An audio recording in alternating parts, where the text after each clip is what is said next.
I am in my mid-40s. This is what happened nearly 20 years ago. One day I visited one of my friends at his apartment, which was very old and shabby. There was an entrance to an elevator in the center of the corridor. I can't remember well, but my friend lived in unit 701 or 801 on the 7th or 8th floor. So looking at the apartment building from outside the main entrance, his house was on the far left end. One summer day, my friend said he was alone and didn't have any plans, so we called two of our friends and had a drinking party. The four of us had been drinking since the early evening, and just before passing out, we all lied on the floor, turned the lights off, and started talking. While talking to each other, a beam of street light entered through the window and was shining on the ceiling. I guess the street lights on the first floor of the apartment complex were on. Of course, we were talking while gazing at the ceiling. All of a sudden, the white ceiling turned black, as if something covered up the light. At that moment, we looked out the window while crouching down. Someone with a creepy vibe was hanging on a steel bar outside the window. Since the light was shining from behind that person, we could not see his face clearly. Then, after making an unidentifiable gesture, he smiled, showing his white teeth, without making a sound. We were so shocked at that moment that we stopped talking and were frozen with silence. Suddenly, one of us picked up an empty bottle of wine and ran toward the window shouting, "Kill that bastard!" But the creepy guy had disappeared. After a few minutes, we went out of the apartment to see where he had gone, but we could not find him. We could only hear his stomping footsteps and assumed he entered the corridor and went down the stairs. Going down the stairs is the only way that stomping sound could be made. It sounded like he descended to the first floor and was walking around, so we followed down the stairs looking for him, but quickly returned to the apartment, still filled with fear. At first, we thought it must have been a robber or some crazy guy laughing in front of the window. But when we came back to our friend's house, we were all shocked. The distance between the end of the corridor and the window of our friend's apartment was too long for someone hanging onto the steel window bar to jump across. Only a crazy person would try and fall to their death. Ordinary people can't even hold on to the steel bar. We thought that maybe someone had committed suicide by jumping from the roof of the apartment and cut the steel bar while falling. So we went down to the first floor to see if a body was there, but there wasn't a single trace. After that experience, I never visited his house again. I am a 19-year-old male, and this happened many years ago when I was very young. To give you an idea of the layout of our house back then, the living room has multiple windows that directly look out onto the back garden. There's a big gate in our driveway to stop anyone from getting in. Next to the living room is the kitchen, which also has more windows, but also the back door. This will be relevant to the story. So my mother was completing the household chores as she does one day. I was sitting in the living room watching television on the sofa with my back to the living room windows. All of a sudden, I saw a figure reflecting off of the picture frame hanging on the wall opposite the window. I asked my mom if my dad was back from work, to which she said no. I'll never ever forget the look of horror on her face when I told her that yes, he was. He's in the garden. She looked outside the window and almost had a heart attack when she saw a scruffy-looking but fairly built man outside the living room window. This didn't seem to faze him at all, though. He psychotically smiled at my mother through the glass, and my mom asked him what he was doing on our property. He said nothing. with the same sadistic smirk on his face. She said that she was going to call the police, and what he said is one of the scariest things I've ever heard. He screamed at my mother through the glass that if she even got her phone out, that he would break the glass. She did not know what to do. She paused and tried to rapidly think of what to do next, how to keep us both safe. She wanted to protect me by calling the police, but she also didn't want him to hurt me if she did try to call them. As soon as he saw that she was terrified, he ran for the back door. Luckily, it was locked because my mom has always been a paranoid person, so she always locks the doors. He screamed at her to let him in, or if she didn't, he'd find a way in and kill us both. My mother told him to fuck off, which enraged him, and he pulled out a pocket knife and began bashing hard against the windows. I was still oblivious to what was happening, as I just thought it was my dad. I was very young. My mom frantically grabbed me, and I don't mean picked me up. She literally grabbed me off the sofa and booked it up the stairs. We were backing up in the upstairs hallway, looking for anywhere to hide, when my mom's younger brother popped out of his room with his headphones on.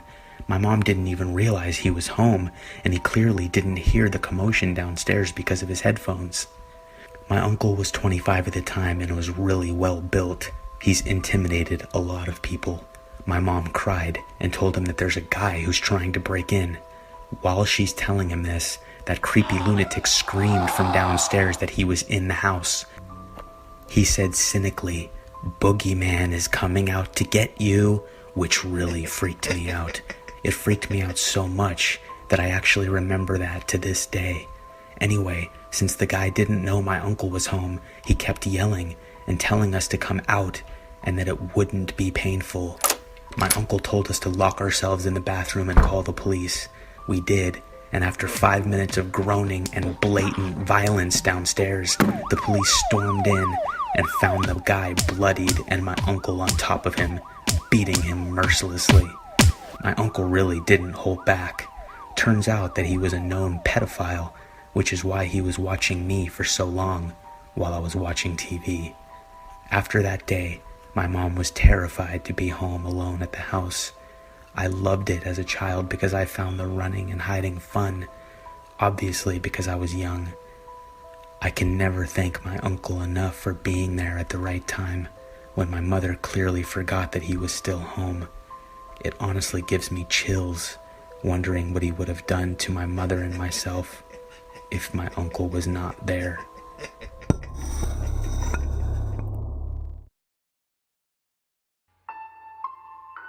I work at a pizza joint in Chicago, and I unfortunately have the shitty responsibility of delivering pizzas, usually on the weekends, and usually at night. I've asked my boss for day shifts, but she seems to ignore my requests and give me whatever shifts I don't want the most. I know being a pizza delivery man is somewhat of a dangerous job, but I never imagined anything like what happened to me a few months ago could actually happen. There is this one customer that always calls in and acts strange as hell on the phone. Sometimes he will just hang up on you. Sometimes he'll order pizzas normally, but make crazy sounds while he does, and then hang up. We've always thought this guy was just an idiot playing pranks.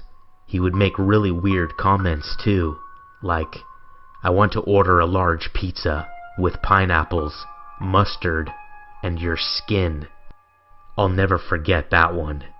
We usually just hang up on his ass now, and we always know it's him calling because his number is saved in our system. So he called again a few months ago and ordered a pizza normally. No bullshit, no weird comments or sounds, and gave his address too. I thought it would be interesting to finally deliver to this guy, and when I drove up to his house, it was something you'd see in a scary movie. An old as hell looking place right on the line where we don't deliver, not in the busy part of the city where most of our orders come in. The house looked like it was about 100 years old, and there were no lights on that I could see. I wasn't scared or anything, just looking forward to seeing what he looked like. When I went to the front door, I rang the bell, but it wasn't working. so I knocked. I realized I forgot the guy's soda and thought he'd give me shit for sure, or just freak out on me. Nobody answered right away, so I knocked again on this big door. He opened up after that second time. He was wearing this weird-looking mask around his mouth. Only his mouth. His eyes were opened wide, and I told him how much the pizza was, and that I was sorry I forgot the drink. He looked down, I think, and then said, "It's okay," and then looked at me again.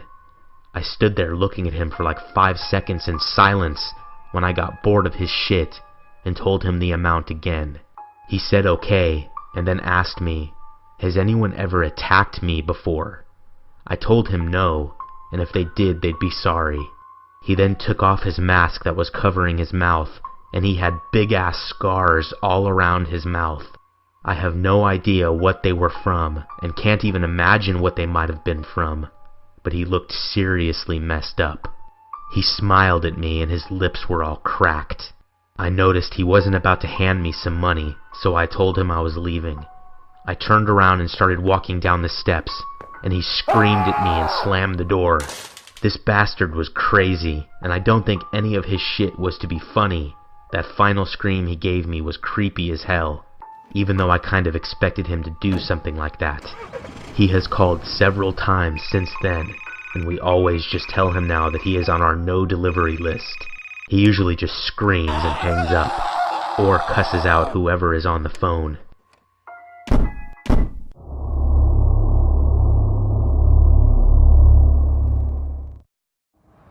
I was on summer break and went camping with my friend and his parents. We went to the lake during the day and did the s'mores thing at night. His parents shared a tent while my friend and I had our own. I can't remember where the campsite was, and I'm not really in contact with my friend anymore.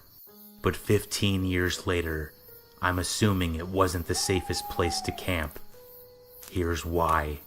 I woke up sometime in the early morning, like 3 or 4 a.m., and immediately saw a man's face looking in the tent at us. He had unzipped the door just enough to stick his head inside.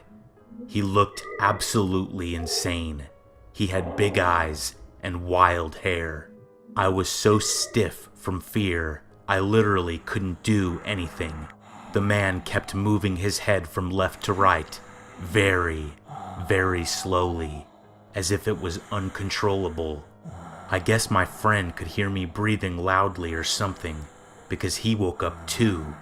He had the same reaction as me, and just laid there in terror, looking at this mysterious man.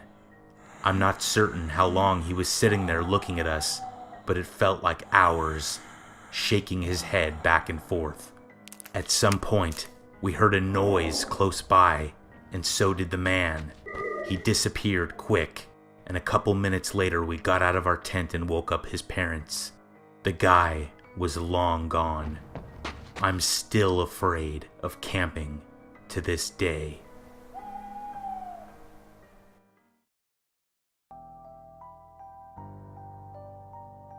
A few years ago, I was driving from Texas to Louisiana to help my dad move, when I stopped at this tiny, crappy motel right off the highway.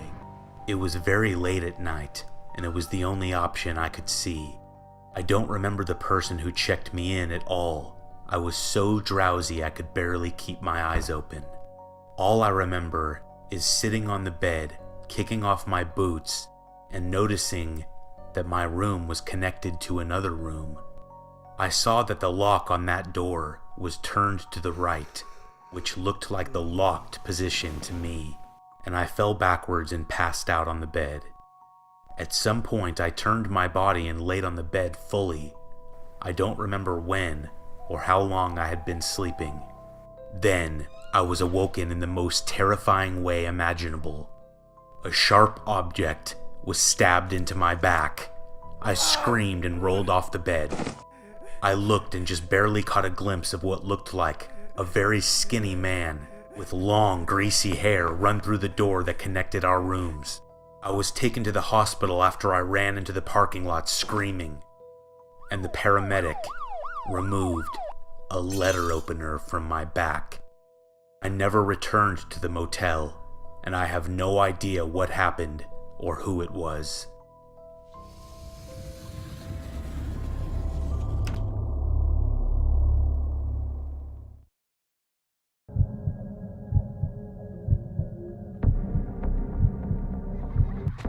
When I was a little girl, my parents took me to visit my grandmother.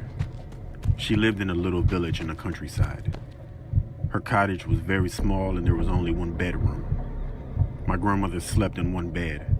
My parents slept in the other, and I had to sleep on some cushions on the floor. We stayed there for a few weeks and I was troubled by terrible nightmares. Every night, I would wake up screaming. My parents tried to calm me down and asked me what was wrong. All I could tell them was that there was a man coming to get me. I can still remember the cause of my terror. Every night, I saw a shadowy figure emerge from behind the curtains in the corner of the room. He was a pitch black man. All I could make out was his silhouette. He was tall and he was hairy.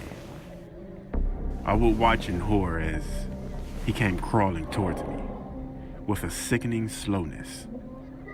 He came up to me and he whispered something in my ear. And just as I was about to scream, he would place a finger against his lips and whisper, "Shush, shush, shush." He tortured me every night to the point where I dreaded going to sleep. As time went on, he began to appear not only at night, but also during the day. One evening, we were all watching TV in the living room, and at some point, I happened to glance to my left. The curtain slowly drew back, and I saw the man standing there, staring silently at me. He raised his hand, put his finger to his lips, and whispered, "Shush, shush, shush." I let out a horrified scream and immediately told my mother what I had seen. She got up and went over to the curtains, pulling them back and forth, showing me that there was nothing there. But of course, by then, he had already disappeared. When the holiday was over, we went back to our apartment in the city and the nightmares stopped. After that, my grandmother would always come visit us. So we never went to her cottage on a vacation again. As time went on, I stopped thinking about the man and eventually forgot about him altogether.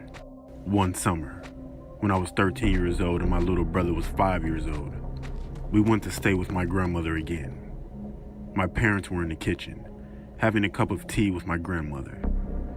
They asked me to get my little brother ready for bed. When I was preparing a mattress on the floor for both of us to sleep on, my little brother was sitting on one of the beds. I noticed that he was being usually quiet.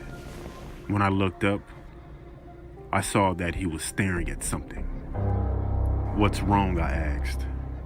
Then suddenly he jerked his head around and looked at me, his eyes wide with fear. He looked at me, pointing at the curtains. The shush-shush man is standing there. Needless to say, my brother and I spent the night sleeping in the kitchen, and we never went to visit my grandmother's cottage again.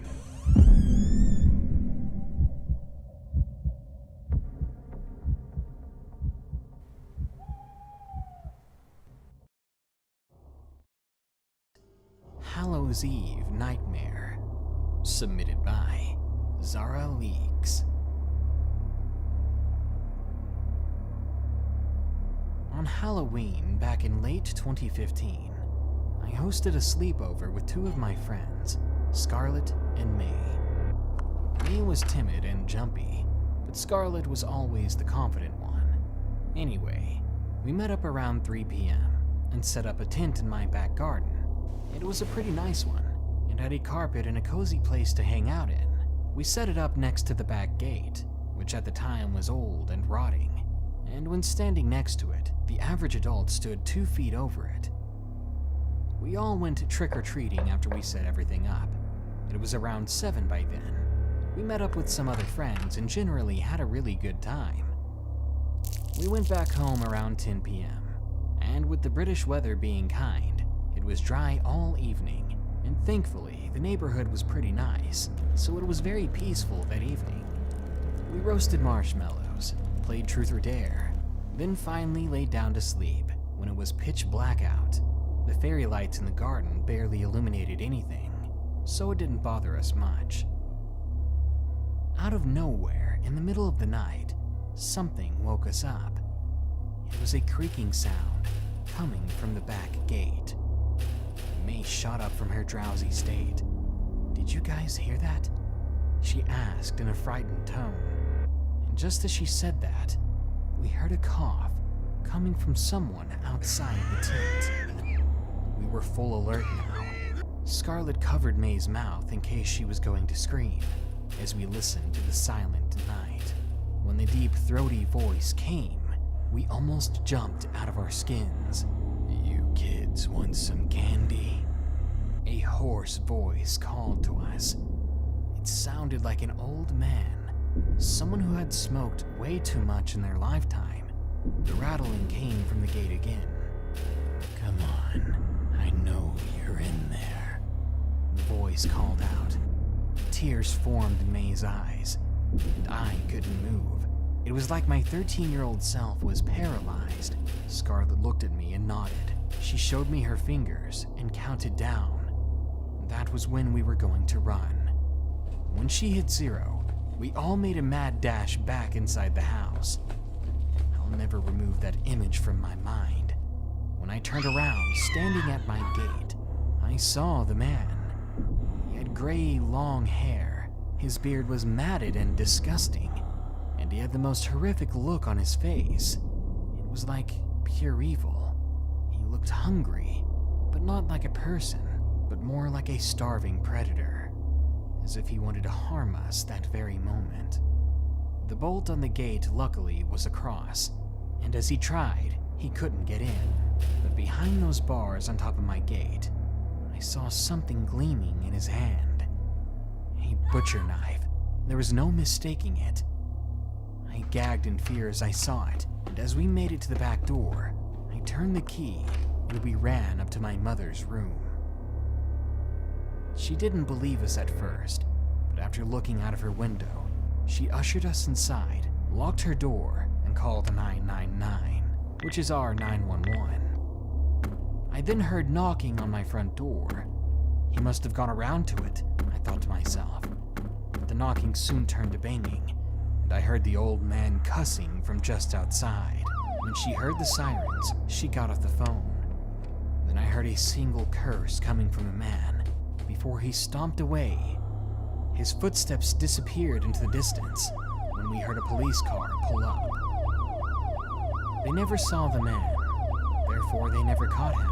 They didn't find him even after we gave all our statements. That quickly ruined our Halloween, and we all slept in the living room after that. Or rather, we pretended to sleep.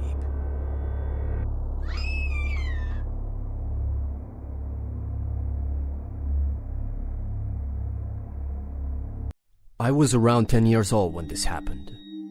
Me and my two best friends and our parents were on a long vacation in Turkey in a very good and safe hotel. One night, me and my two best friends, who I'll call Tim and Phil for this video, were staying at Tim's room in the hotel while our parents were in the hotel restaurant. The room wasn't bad, actually all of our rooms seemed safe, at least we thought it was. We were having a lot of fun watching Simpsons and playing Monopoly, but what happened that night still makes me have chills. So it was around 1 a.m. and our parents were late. Phil looked at them through the window and said, "They're still in that stupid restaurant." "Yeah, they told us they'll come back until 11 p.m. I answered. Guys? Someone is knocking on the door, Tim said. "It's probably just room service," Phil said. Can we not open the door?" I said. I was pretty scared in that situation. I was only 10, and my friends were only 2 and 3 years older than me. So we were all pretty much defenseless children in the room. Tim, who was the oldest, answered, "Oh, come on, it's just room service." The guy on the other side of the door said, Hello. Can you please open the door? When he said that, we were all scared. In a couple of minutes of silence, he said in a louder voice, Open the goddamn door! I started crying because I knew he was in room service, because if he was, he would have talked in Turkish. I was in shock as in that moment I realized that this strange guy is using a fake ID card to open the door. Tim grabbed both of us and we ran to the bathroom and locked the door. Luckily, the guy wasn't fast to get us. He was screaming to open the door. I said, Look, a phone! Luckily, Tim's mom left her phone so we could call her if we needed anything.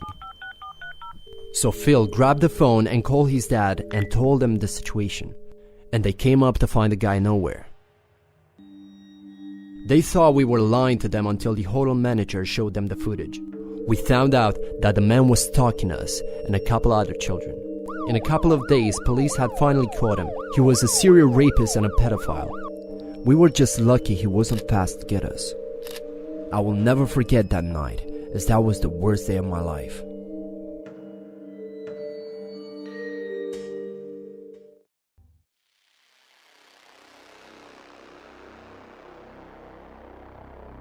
When I was 15, my mother went out shopping and left me in charge of the house.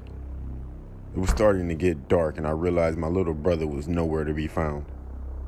I asked my sister if she knew where he was and she said he had gone to the park around the corner to kick his soccer ball around. I told her to watch the house while I was gone and ran off to the direction of the park. When I got there, I was surprised to find the park completely empty. I called out my brother's name, but there was no answer. I started to get worried, and all of a sudden I heard a faint muffled noise coming from my left. I turned just in time to see a tall figure disappearing behind a large fence. I sprinted as fast as I could, and when I came around to the other side of the fence, I saw something that almost made me choke in horror. My little brother was being dragged down the alleyway by a tall man. I flew into a rage and tears of anger streamed down my face. I ran at him and he must have heard me coming because he turned around to face me and he dropped my younger brother. The tall man tried to grab me, but I was running at him so fast that when I slammed into him, it knocked him off his feet. He swore and tried to get back up, but I just started stomping on his face. Without stopping to ask questions, I picked my brother up and ran as fast as I could back to our house. By this time, it was pitch black outside and my mother was home. She was frantic with worry, and when she saw the look on our face, she realized that something bad had happened. As I explained, my brother and I started crying and my mom gave us both the biggest hug ever, and she cried with us. Eventually, the police were called, but this guy was never found.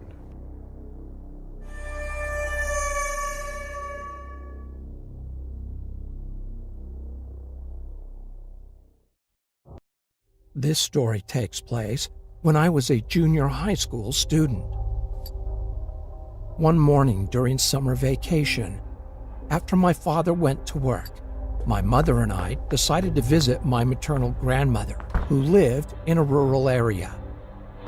Since my grandmother's house was located in the countryside, getting there required making a left turn, then driving for 5 minutes through a narrow, one-car-wide, unpaved road. There were rice fields and forest on the sides of the unpaved road. As soon as we arrived, I greeted my grandmother, then went into my youngest uncle's room. I used to like visiting my grandmother's house because my uncle was a huge gaming fan and his computer was much better than mine at home. So once I confirmed my uncle was at work, I turned on his computer and started playing Doom 3, which used to be the most popular game once upon a time. After playing the game for about an hour or two, my uncle returned from work. Upon his arrival, my grandmother asked him to take her grocery shopping, since my mother, my aunt, and I were visiting her house. So at about 7 p.m., they all drove to town to do some grocery shopping. I was super excited and waved goodbye to them. Since I think it is unnecessary to explain why I was excited, I'll just leave it. After enjoying about 90 minutes of free time, my uncle called. He said he was about to turn left on the road, but one of the front wheels was punctured, and asked me to bring him a new tire which was in the storage shed. As I said before, after making that left turn, it took about 5 minutes to drive through a narrow, unpaved single-lane road to see my grandmother's house, but it took about 20 to 30 minutes on foot. Now that I think about it, it was quite scary to walk on that road, especially at night. It had no streetlights and was surrounded by rice fields and forest. It was almost 9 p.m., and that area got quite dark at about 8 because it was in the country. So to be honest, I was really scared, but not wanting anyone to know I was a coward, I decided to go. I grabbed the tire, left the house, and started walking along the unpaved road. I could see my uncle shining his car's headlights toward me. That said, he was still quite far away from me, and the headlights looked like 2 big yellow dots. I was a bit relieved knowing my uncle and family were on the other end of this road, but the night was dark, which deepened my fear. You know, when you walk in the darkness, your eyes adjust, and you start to see unclear shapes.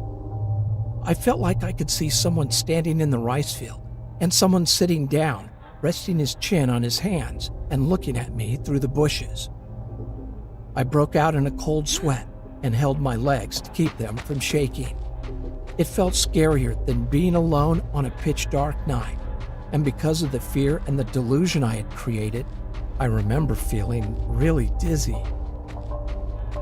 After walking for about 20 minutes, I looked towards my uncle's car and realized I was nearly there. Feeling happier, I rolled the tire faster. I rushed to hand over the tire to him as soon as possible, but saw something in front of me. I wasn't sure what it was because it was still a bit away from me, but it was something dark. Suddenly, I felt strange and slowed down. Since I wanted to determine what it was while still having some distance, I strained my head and neck trying to look carefully, but it was too dark. Although I was scared, I started to walk again, thinking, nothing is going to happen because I have my uncle and family about 300 meters away. But when I got closer to it, I stopped because it became clearly visible. It was an old woman squatting with her mouth open, looking at the rice fields. I could only see the side of her face, but my whole body shivered because her blank facial expression with her mouth open was now clearly visible in the darkness. Without realizing it, I walked really close to the old woman. For reasons I don't understand, walking by without saying anything seemed even scarier, so I started talking to her. With a frightened voice, I asked, "Excuse me, what are you doing here at night?" But she did not respond and kept looking at the rice field. On the verge of crying, I shouted, "Excuse me!" She then looked at me, and I felt my heart tightening. Even though it was dark, I could clearly see she had permed white hair, and I could only see the white parts of her eyes. The scariest thing were the huge wrinkles and stains covering her face and her wide-open mouth. I felt strange, like I was going crazy while looking at her. I had eye contact, but was looking down while she was looking up at me. After a few moments of eye contact, she turned her body toward me. Oh my gosh, I thought she was sitting down, but realized she had no lower body. She only had a torso and head which was supported from the ground with 2 arms. A flood of thoughts crossed my mind, but I remember thinking, there is Satan right in front of me. I felt like she was going to run into me with her 2 arms if I didn't move, so I grabbed the tire in my arms and sprinted with my eyes closed tightly. Without remembering how long I'd been running, I suddenly felt relieved. It was the next morning, and I was in my grandmother's room. When I asked my mother what happened, she said she was waiting for me in the car and saw me sprinting with my head down, holding the tire in my arms, and suddenly fell off the road, causing my family to come out of the car shocked. After listening to my mother, I told her and my other family members what I went through. Thinking I had suffered a heat stroke, that evening my grandmother made me chicken soup.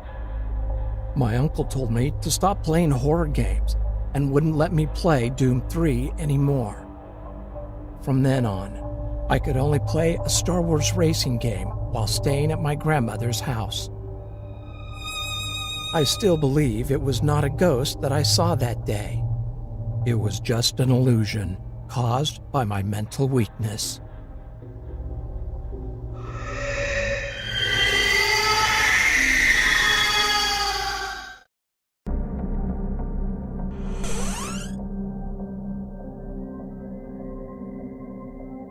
About 10 years ago, my 3-year-old son and I moved to a house from our apartment. It was a very old building, and the inside of the house always seemed to be just a little darker and just a little colder than it should have been. Not long after we moved in, a friend of mine came to visit. The whole time we were sitting and talking, she seemed very uncomfortable. When I looked at her face, I noticed that something in the other room had caught her attention. Her eyes grew wide and she said, "I have to go."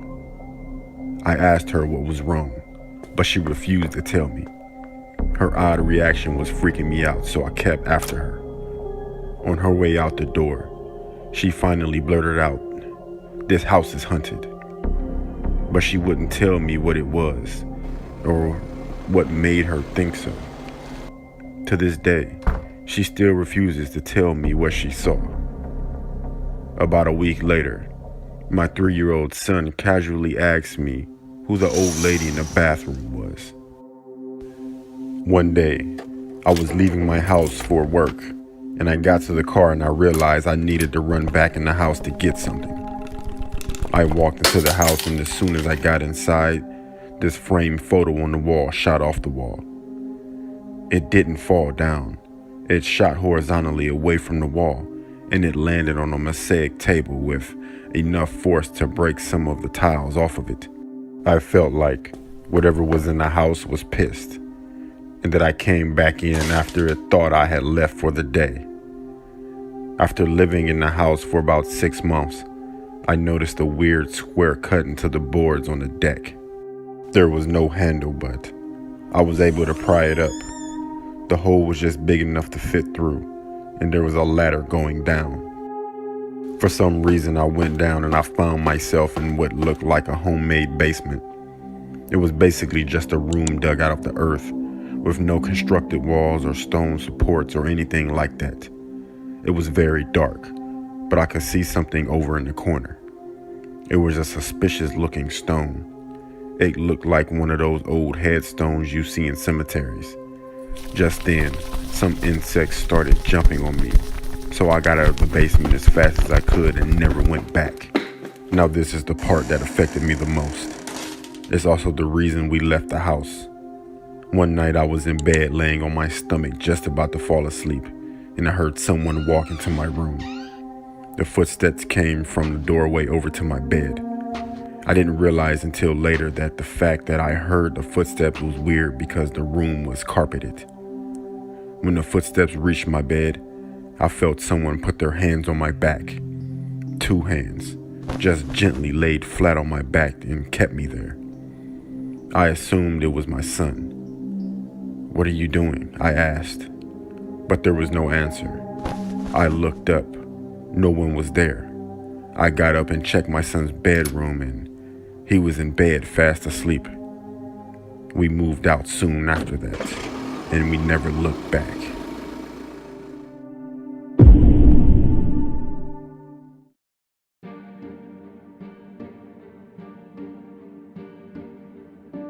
It was the night of Christmas Eve, and I decided to take a walk while the snow was coming down. I love to do that during the Christmas season, just to see all of the beautiful decorations and lights that lit the city, which normally was quite dull and lugubrious and low-key due to the small population of the city that I lived in at that time. Christmas was the time when the city came to life, and I loved it. As I arrived into town, it was busy due to all of the shoppers that were picking up those last-minute Christmas presents. As I glided past the Christmas carolers that stood on the side of the sidewalk singing, their voices beautifully echoing about here and there, as children played nearby. Laughing and having snowball fights added more of that Christmassy feeling to the jolly atmosphere. It reminded me of that special childhood time that I had growing up as a kid. I missed that. As my eyes glanced up at the icicles that hung from the leafless trees overhead, I decided to cross the street to get me a cup of eggnog that was being sold at one of those stands. But as soon as I started to cross the street, out of nowhere came a large red pickup truck speeding past me, coming mere inches away from hitting me. I then found myself flat on my back, then being helped up to my feet by no other than Santa Claus himself, or should I say, a man dressed like him. "Thank you, Santa," I said to him. He gave a little hint of a smile and nodded. Then he reached into his large red bag and pulled out a box that was wrapped beautifully in gold Christmas paper. I thanked him and headed back home. Halfway home, suddenly I heard bells and the sound of hooves pounding the pavement behind me. When I turned around, there was Santa on his sleigh with reindeer leading the way. And up they went, overhead and over the houses, vanishing quickly into the distance. I must have been a little shooken up from my fall and was hallucinating. Santa Claus? Flying reindeer? When I finally arrived home, I tossed the present under the Christmas tree and headed off to bed. Christmas morning had arrived, and I was excited to see the contents of the gift that Santa had given me. I ripped open the gift as if I were a 5-year-old child again, but all that was inside was a piece of paper, some sort of certificate. When I read it, the look of horror displayed on my face. It was a death certificate that was dated the night prior, and it had my name on it. I dropped the box as my eyes shifted toward the mirror that hung above my fireplace.